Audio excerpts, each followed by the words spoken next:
She's an example of commitment, dedication, of a genuine love. Our response would be to take the person and to care for the person and not ask the why. And if she wanted something done, she would carry on telephoning or seeing people until it was done. And that was really the secret of her success. Born on August 27, 1910, in former Yugoslavia, named Agnes Boyaji. She started her journey at just 18 years of age, leaving a simple, loving family to become a nun. She joined an Irish order, the Sisters of Loreto, a community known for their missionary work in India.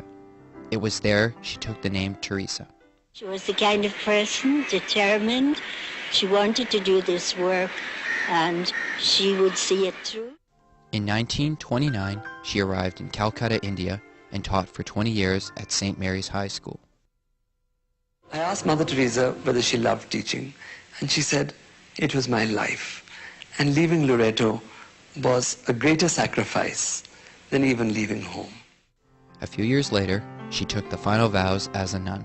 At the age of 38, while traveling by train in India to recover from suspected tuberculosis, she said she received a calling from God to serve Him among the poorest of the poor.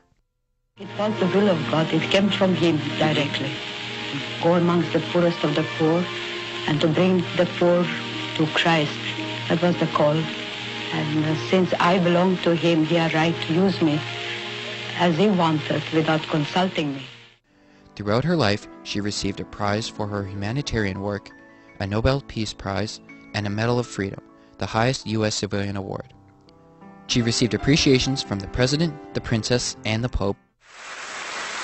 I am grateful and I'm very happy to receive it in the name of the hungry, of the naked, of the homeless, of the crippled, of the blind, of the lepers, of all those people who feel unwanted, unloved, uncared, throwaway of the society.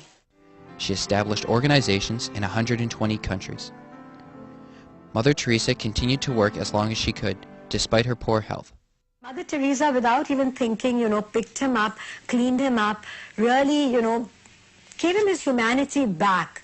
And the head of the temple looked really abashed and he said, we have been worshipping a goddess who's made of clay, and here's this living goddess in our midst. Mother Teresa died on September 5, 1997, at the age of 87. The 20th century will in many ways be remembered as a century of images. She will be greatly missed.